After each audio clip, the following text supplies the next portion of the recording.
There's an interesting dichotomy in crypto where the capital allocators and speculation come from, right, America and Europe, but the usage of the technology is actually in places like South America and Asia, Southeast Asia, right? So basically, the people who are speculating are not necessarily seeing the actual usage of the technology, if that makes sense.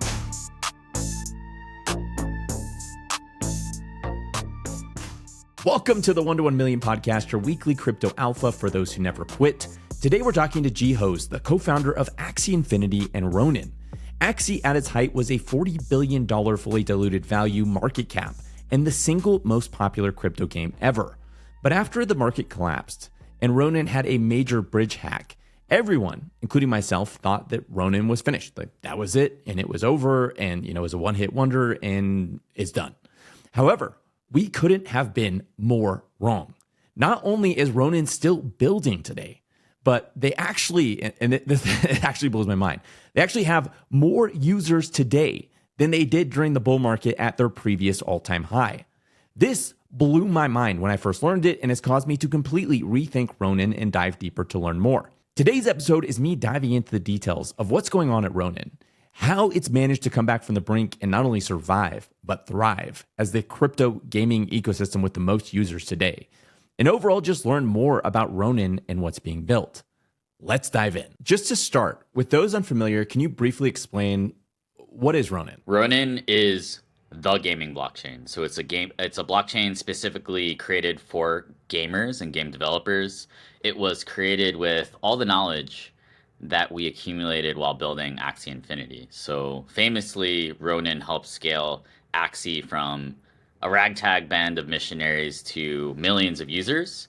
And we had to build Ronin because we encountered a lot of problems while building Axie from a technical standpoint. And we needed to build a lot of tools.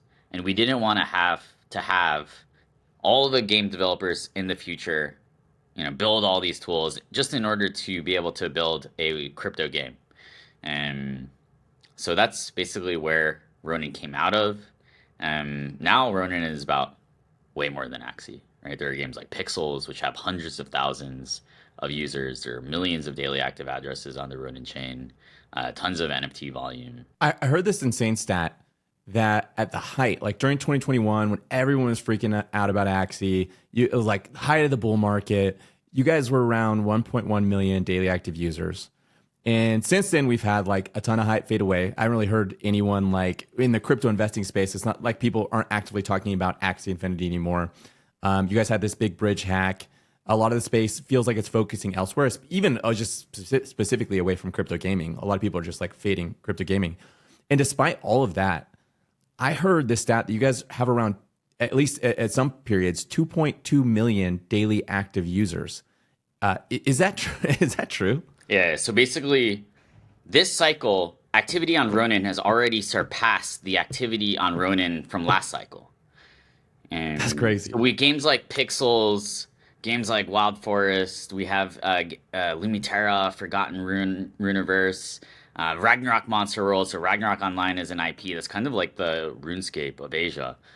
So we have a ton of games that are shipping, getting users on the Ronin chain. And definitely people are fading Web3 gaming. I think there's a variety of reasons for that. But I think we're starting to see it come back into the narrative. This happened last cycle too, where we had a ton of users from starting in July of 2020, but the kind of retail rest of the space didn't notice until kind of the summer of 2021 when it went super, super viral in emerging markets. So, that's the eye of the retail crypto investor is kind of fickle. And right now it's like centered on meme coins. But that happened last cycle too, where people were obsessed with SHIB and Doge until Elon went on Saturday Night Live. And then after that is actually when NFTs and gaming took over. So I see all these crypto games like on Avalanche and all over the place, right? And they're like tens of millions of dollars put in. They're like these really high quality, crazy AAA games. And then I see like, I look over on Ronin and it's like these pixelated games that look maybe a little bit mobile, a little bit indie. And you guys are like dominant, like not even close, like dominating on users and like actual people playing these games. and all these AAA games are like, it feels like almost floundering. Why would why is that? Mobile games are actually the largest segment of games by revenue and users right now. So our approach, right, is to make games that fit well on mobile. That also means that you cannot have, right, super high fidelity graphics in a lot of cases, or it's going to be very, very hard, right, to get those types of things to run on mobile devices. Things like PUBG have made it work, but those are exceptions rather than the rule. And so why do you see a lot of pixel games on Ronin? Well, pixel games, right, don't have very high hardware specifications, so you can run them basically on any phone or any computer.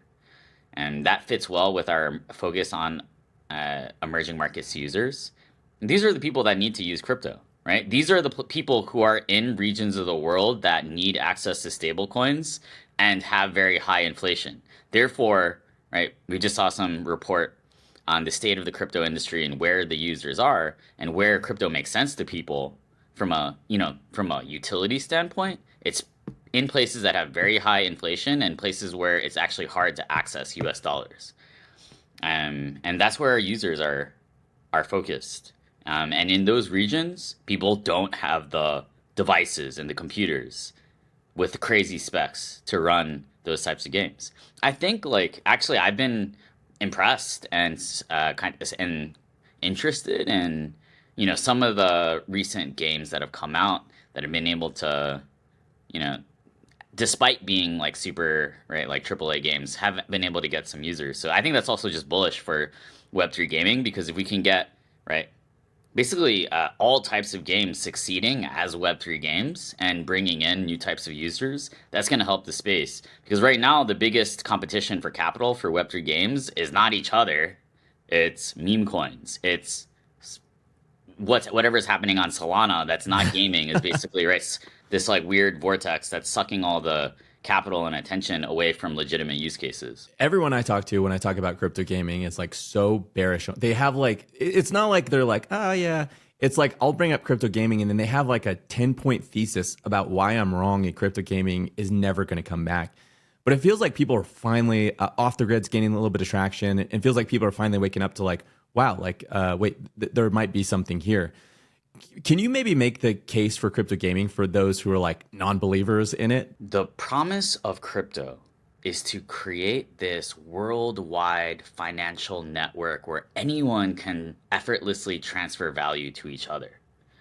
But how do you create that network? Because that network mainly has utility once everybody has crypto wallets. So the way to create that wallet is to create that type of network is via something that's fun or social. And gamers are already really familiar with digital currencies.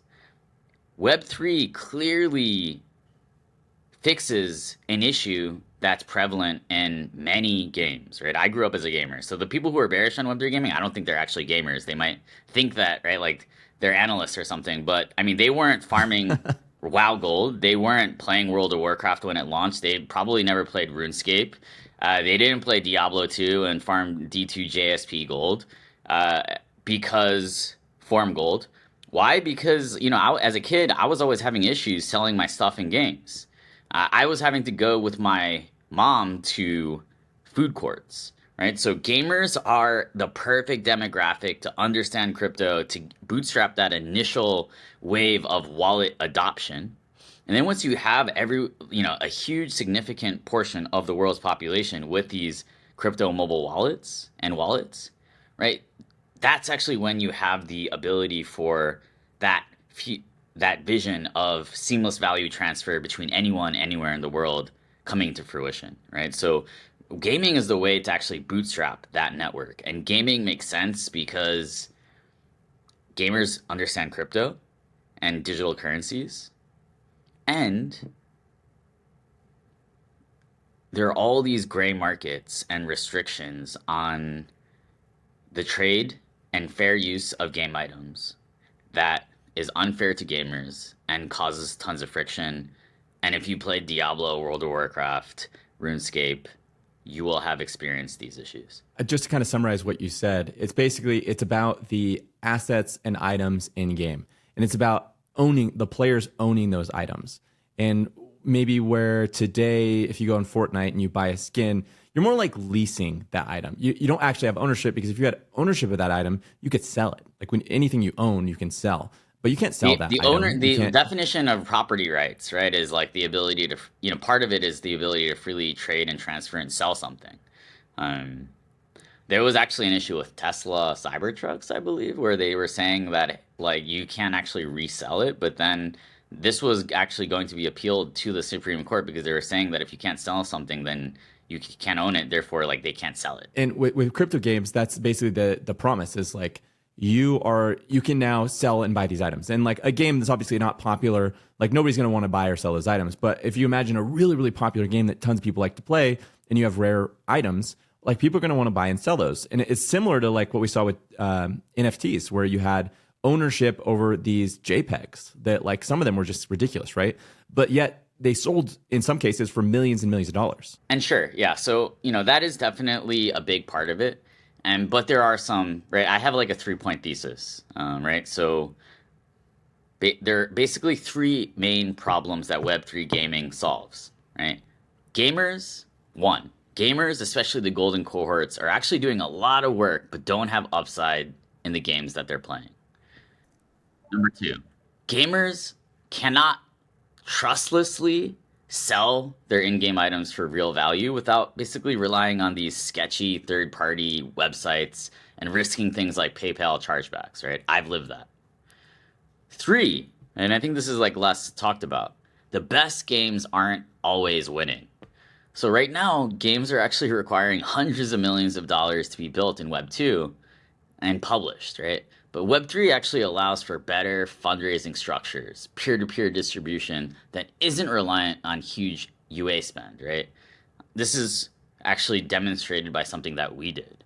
Axie generated $1.3 billion in revenue with no real like super expensive paid advertising, right? It was built by a team of 10 to 20 people out of Vietnam. And so that's my 3-point thesis, because obviously the ownership part is pretty obvious, but I'm not here to talk about obvious things, right? You probably want to hear something that is a little bit controversial or out of left field, right? So I think a big thing that we've shown is the first point, where it's like that was the idea behind play to earn. It's the same idea behind the Uniswap airdrop. Same idea behind Bitcoin mining, right? Is you want the game to have aligned incentives between and among the players that love it, right? So Web3 games are games that are owned by the communities that play them. I'm curious, like you talked about fundraising and how, like it's a better way to fundraise for games. I'm curious about network effects around games. So like you guys have Axie Infinity. Is it easier to launch like an adjacent Axie Infinity game because users are like, hey, I already have invested into all these assets, or maybe I've farmed all these assets in Axie, and now I can port these assets over to this new game. Therefore, I want this new game to succeed. Therefore, I'm going to go play it. Is there some sort of connection there? The way that we launched the Ronin network was to also align the Axie community with the success of the Ronin network. So the most powerful way to farm RON tokens was with Axis and SLP, right? The two main tokens from the Axie game. And so the Axie community has become, right, part of this larger, broader Ronin community. And I think that's been really important, right, to the creation of this network. And you also have this wealth effect where there are tons of people who have made a lot of money with Axie and then are able to, right, have the disposable income to support and buy NFTs and tokens from many of the games on the Ronin network. There's also things like the cross promotional efforts, right? So a lot of the games that come onto Ronin, they're like, hey, can we have, right, Axie or Pixels, right, promote us? And there's a lot of promotional tools, right, like that were created via Axie that can be used for the Ronin network as well, right? 8 million emails, right? The Twitter accounts, things like that.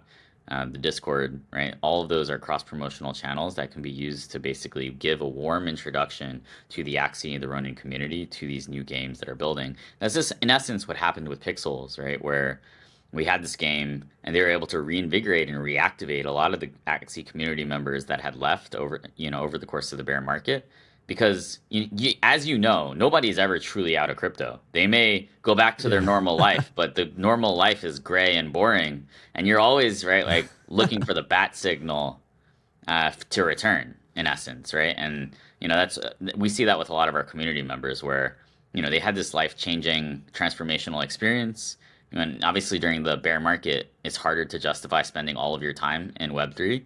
But then when something starts cooking, percolating, they're back at it. I read this Masari research report recently on Ronin. It was really, really good. And they painted the picture of like Ronin as less of just a chain and like competing on like, hey, we're faster, we're better for gaming, and more of really this entire ecosystem of like top to bottom distribution mechanisms with your guys' store and everything like that. And I got this like really distinct takeaway of it's almost like the Steam store of like Web3. And where you'll have all these games listed, they'll have all this infrastructure to launch, to sell items, marketplace, etc. And it's really just a top to bottom full infrastructure solution for these games. Is that like a accurate way to think of it? So technology is commoditized, right? Every chain will basically be fast, cheap, and just work over time. What distinguishes chains and what's starting to distinguish chains are the communities that are attached to them, right? Can this chain actually help with distribution? Can this chain help promote the culture that I want associated with my product? And Ronin is the gaming chain that you go to if you want to actually get gamers, people who know how to use Web3 wallets, but aren't just nerdy Web3 people, right? We've actually onboarded many people to the space. And if you talk to a lot of people in NFTs, right, even on other chains, right, they will say that they got their start with Axie.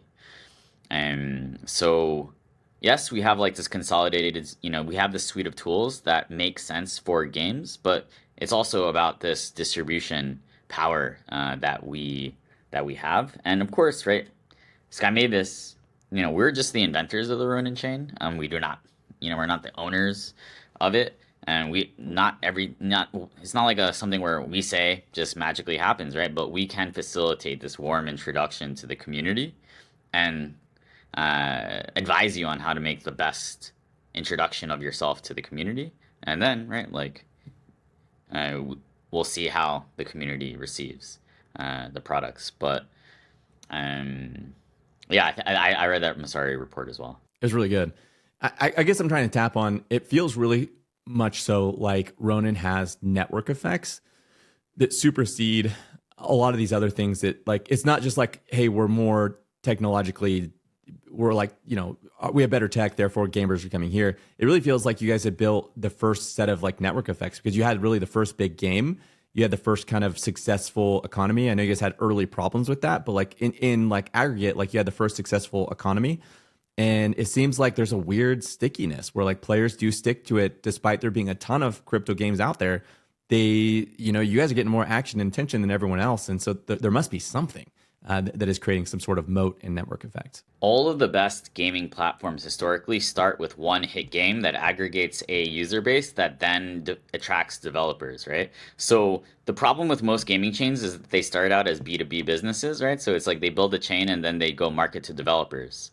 What we did is we built an amazing app, that we built a chain around it, and because that app actually got users, we're able to onboard developers, and the developers that are smart and want users like Luke from Pixels, it's like a self-selecting thing where the founders that actually care about getting users rather than performative stuff that's not getting users, they come to Ronin. Speaking of the Masari report, one of the things that they pointed out that I thought was really interesting and I also agreed with was that when you have like a community like Solana, for example, or even Ethereum had the DAO hack.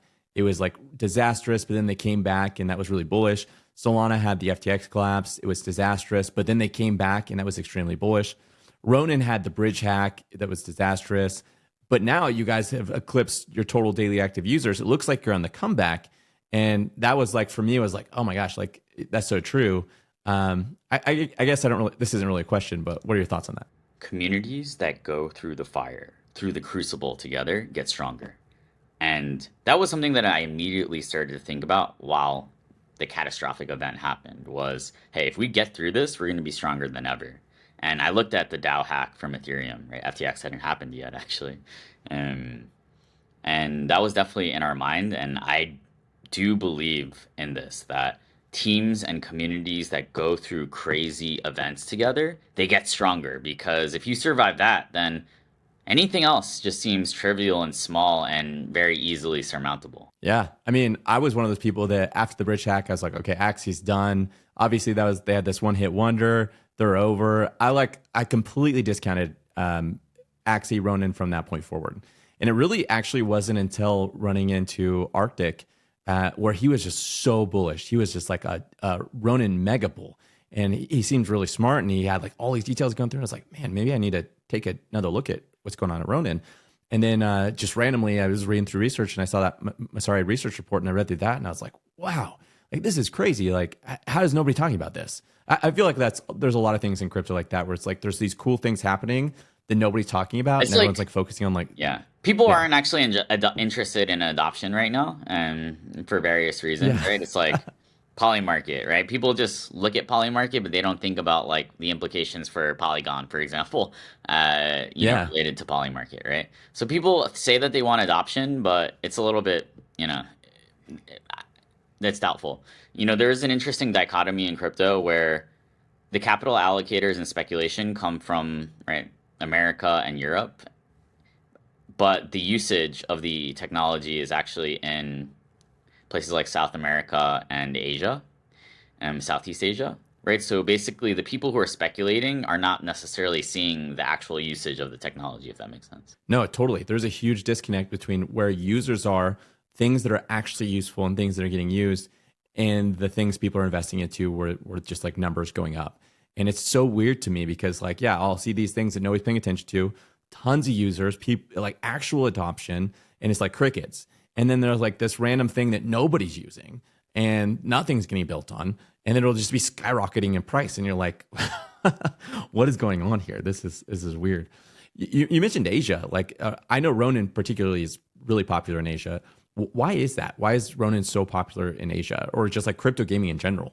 Asians tend to be a little bit more open to actually using the technology, from what I've seen.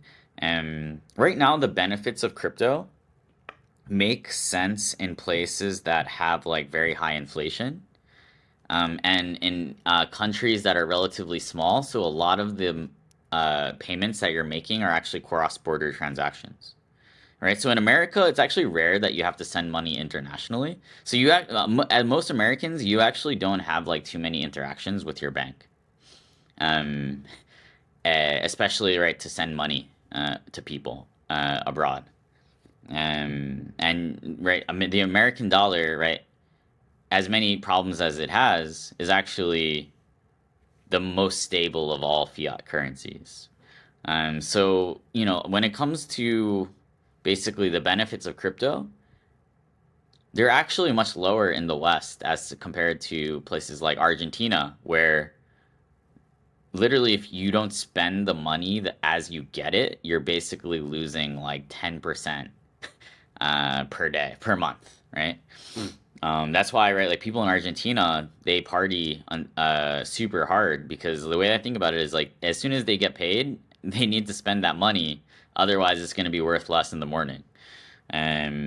So there are places in the world where the traditional financial system is actually really, really bad. And those are the places where crypto is most fertile for adoption. Speaking of the disconnect between projects that have like actual users and adoption and maybe some of these projects that are just a really powerful narrative.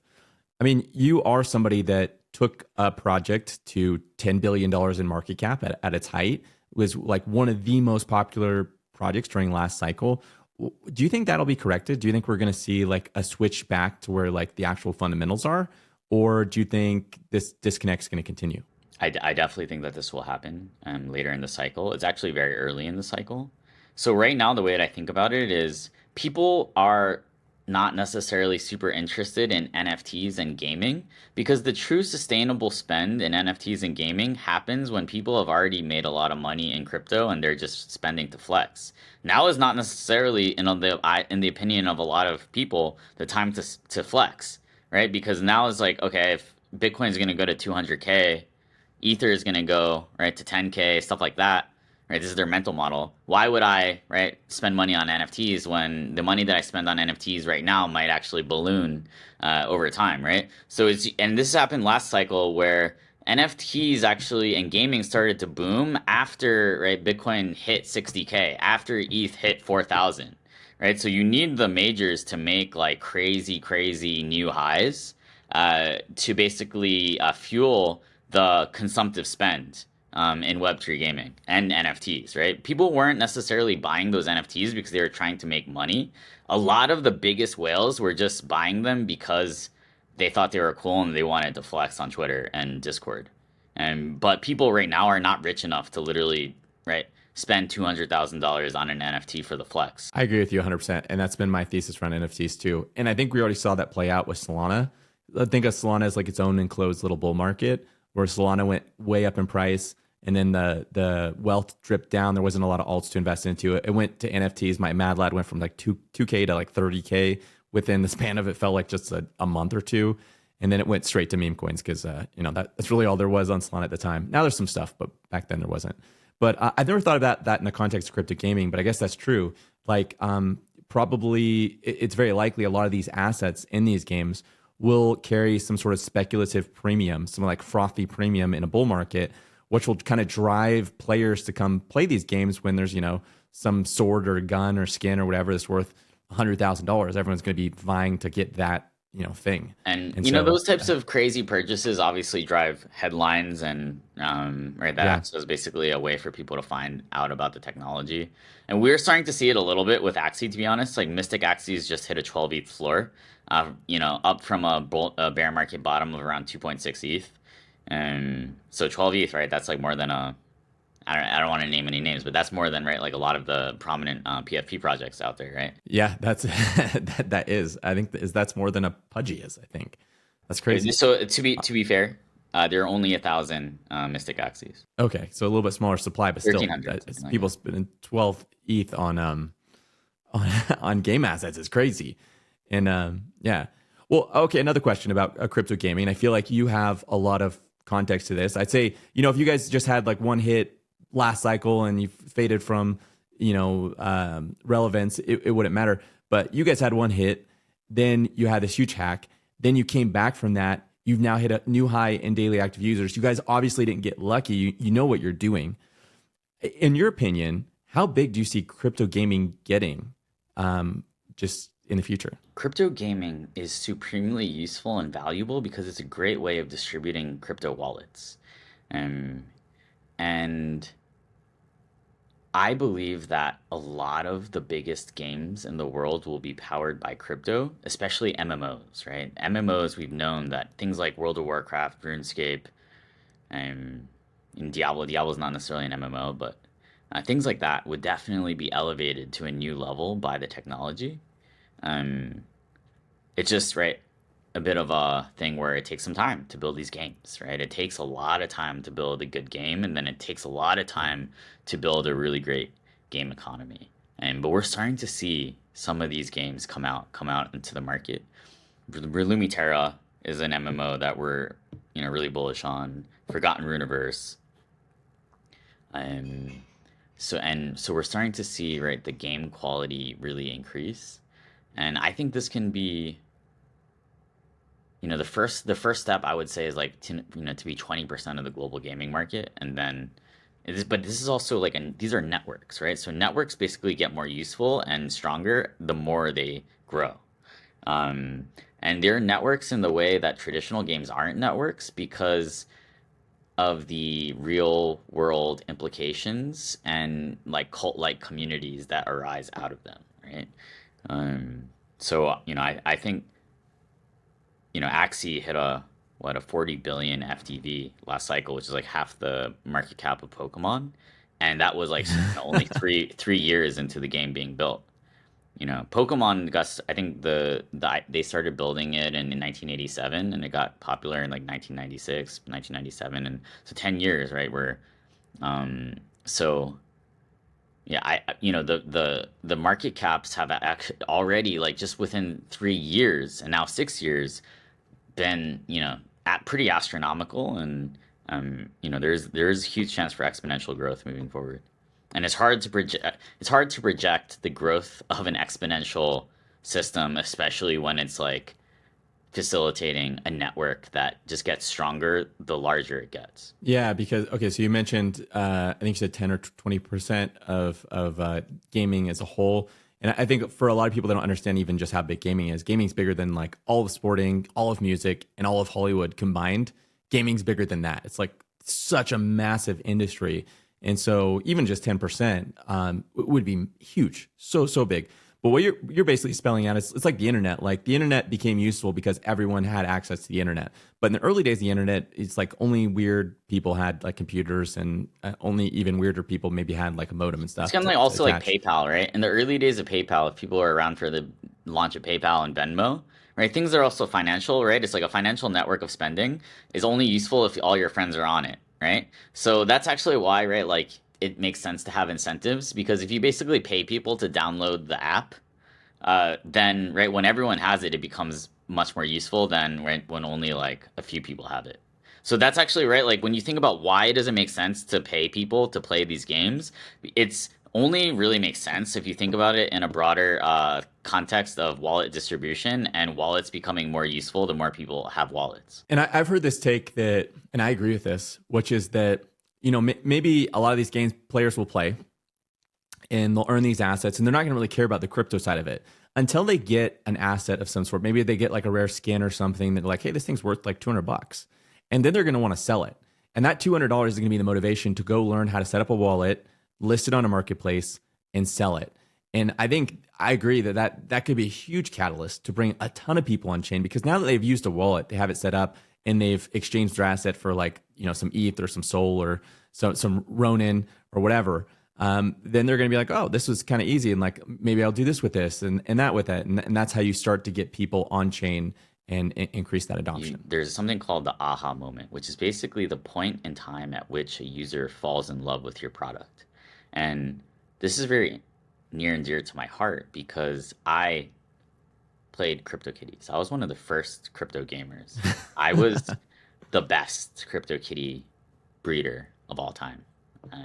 I allege, and I think many will support me on that. And I was the bet, and I had always believed in Bitcoin, but I never got onboarded on chain until I found out about CryptoKitties, and I was like, hey, this is something that could be potentially really interesting to me. And I fell in love with the concept when I bred my first cat, listed it on chain, and got some ether, right? So I know that will happen because I've lived it myself. And typically in my life, like when I'm into something, it's usually just a bit ahead of the curve. I was someone who I bought Tesla in 2010 when I was in college. I actually went to an Ivy League school, but I was like working menial jobs sometimes because I was trying to buy as much Tesla as possible. My friends were like, "Are you crazy? Like, why are you, why aren't you just going to your class? Like, why aren't you just like being a normal student? Why are you trying to make like small amounts of money right now? That's like gonna hurt you in the long run." But I was looking to buy Tesla back in 2010. I think you kind of mentioned it a little bit, but how does the RON token tie into the ecosystem? You mentioned some fee capture in that, and I know there's staking, like you stake your token and earn a yield. I didn't quite catch it. Is that yield directly from the yield that comes from, the fees from the game, or is that like some sort of inflation? You can stake your RON token and become a delegator of and basically become a delegator. You can stake your RON tokens through a validator. And basically what happens is there are fees, gas fees, that are paid to the validators of the network that are then shared with the different delegators. There is also a Ronin treasury, which captures fees from things like the Mavis market, as well as the Katana DEX. my understanding is that the Ronin governance process, which is not driven by Sky Mavis, has passed a proposal to perform a buyback of Ron tokens using proceeds from the Ronin treasury. And there's around Okay. $7 million in that treasury right now. Okay. Well, hey, there's some alpha right there. I mean, I just bought I just bought the Ron token. I had a bunch in IMX, and after talking to Arctic, I was like, and then doing that research, I was sold. And so I diversified a huge portion of that into Ron, and sounds like I did it at the right time. Awesome, man. Yeah, welcome to the community. Yeah, I'm excited to be here. All right. Well, who would you consider to be, speaking of Immutable or Avalanche or all of that, who would you consider to be your biggest competitors? Or do you just view like, hey, this pie is going to get so big, I don't even care about the competitors. Like, I would actually love to see, whatever chain succeed because they're going to bring more customers to, Sky Mavis as well. I think the biggest competition is apathy, like people not caring about Web3 gaming and people caring more about meme coins. And I think that anyone who's doing serious and good work that elevates, right, the broader industry in Web3 gaming, and I see as an ally or a potential ally. And I have open sourced a lot of my learnings, right? Because I believe that, right, we need to start sharing information in order to succeed. So if you study the birth of Web 2, comp- companies, I think like Facebook, Google, Apple, they actually shared a lot of their data with each other and a lot of their learnings together, even though they're on the surface competitors. Right, they all basically are correlated with each other when when it comes to price appreciation of their equity, right? So I think that's basically how it will look. Obviously, it's good and it's good motivation to kind of see some of the players in the space as competitors because it basically increases your adrenaline and competitive drive. And so, I will think like that too, but I also believe that, the actual true competition is like with traditional gaming and meme coins, and apathy. Yeah. And I think, actually, I've been thinking of meme coins a lot lately. And I think meme coins, as far as like crypto, are just going to be like an onboarding mechanism. I just don't see people spending too much time there because you can only lose so much. And inherently, only a small percentage of people win. So they'll set up a wallet, they'll gamble on some meme coins. It's like a little lottery ticket, but then they're going to have a wallet now. So they're going to get curious about other stuff. And I think that's where they start to explore out. And then the same way, gaming, I think, will be a similar mechanism where people are going to get into gaming, they'll get a wallet, and then they're going to explore out. So I think at the end of the day, attention always comes back to like what has fundamentals because, you got millions and millions of tokens launching that are meme coins.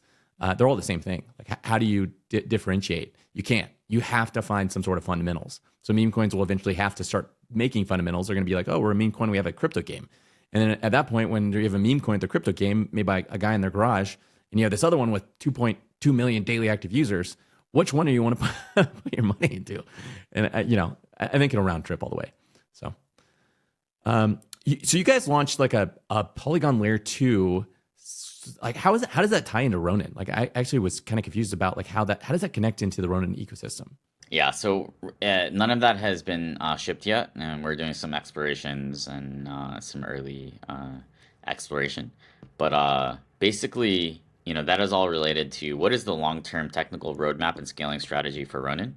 One of the things that we're bullish on, right, is the ability for there to be game-specific chains, right? So like maybe Pixels will need a chain, Axie would need a chain. And so we're looking at different infrastructure, like right, ZKVM from Polygon, right, that basically would allow us to spin up these different chains on top of the Ronin network, that are like tied to these specific games. Got it. And And one of the things that is important when you do that is you want those chains, right, kind of the satellite chains, right, to also be able to tap into the liquidity on the main Ronin network, right? For example, Katana, right, the DEX volume, the Mavis market volume, you don't want to have to redeploy those products onto all of the different, right, like layer 3 chains, basically, right? Because those will basically split liquidity.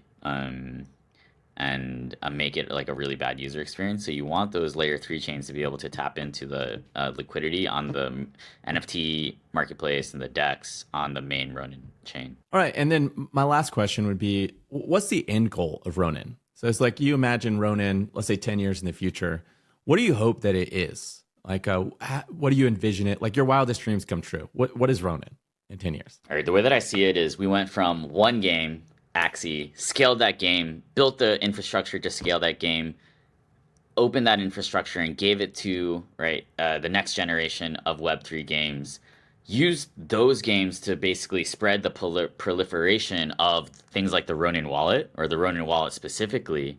And then because we have so many Ronin wallet holders, basically, or owners, you then have basically real world integrations, right? Where merchants and basically like physical merchants and digital merchants, right? So like Shopee, Lazada, things like Amazon, but also like brick and mortar retail places, they want to integrate Ronin payments because there are so many Ronin gamers out there that are, that will then come patron their business because of that, right? So payments and a wallet integration is actually a key part of this vision.